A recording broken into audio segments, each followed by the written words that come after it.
Today's meal is Ewa Agoyin and Agoyin sauce. As we continue with the tutorial, please subscribe for more easy recipes. Let's start with Agoyin sauce preparation. I will pour dried tatashe, also called bell pepper, into a bowl.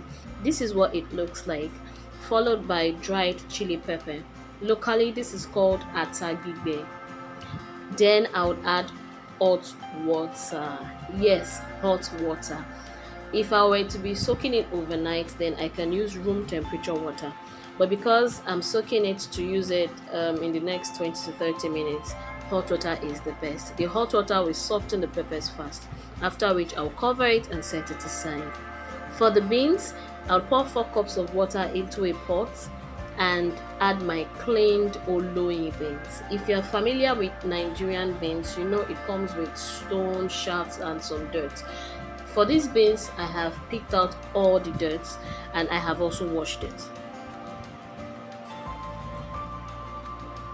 I'm going to stir well and cook for about 20 minutes.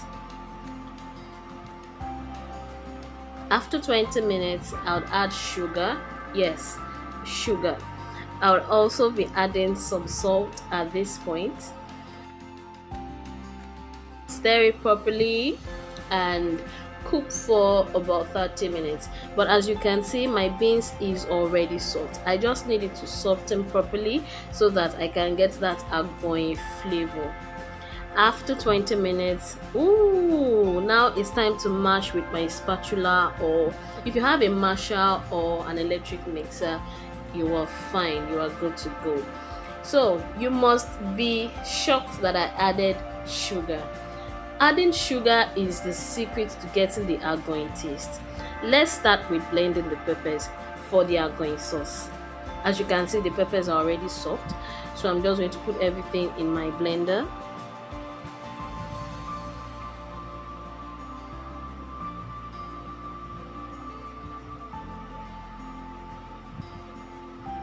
So I have to say that I will not be using the water I used to soak the pepper. I'll be throwing this away while I add clean water to blend my peppers. I would also be using a lot of onions, 3 medium-sized onions. I'll pour it into the pepper and add a little bit of water, clean water so to speak, and we're going to blend. So you will see the texture. I'm going to blend the peppers too. For agoyin sauce, the texture needs to be not too smooth and not too rough, just in between. That is the perfect texture. Please note that no tomatoes for agoyin sauce. I repeat, no tomatoes at all. Now our pepper is ready. Nice. So let's fry. I'll be adding bleached palm oil into a frying pan and I'll allow it heat up. So this is not the time to watch your calories, honestly. Next, I would add onions and I would allow the onions fry to a golden brown texture, just like you see here. Now that I have achieved my golden brown texture, I would add the blended pepper.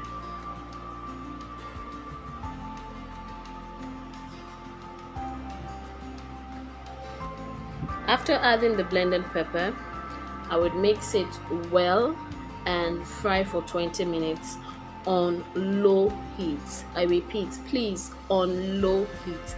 That is important. So I'd like to ask, did you like Ewa Agoyin sauce the first time you tried it?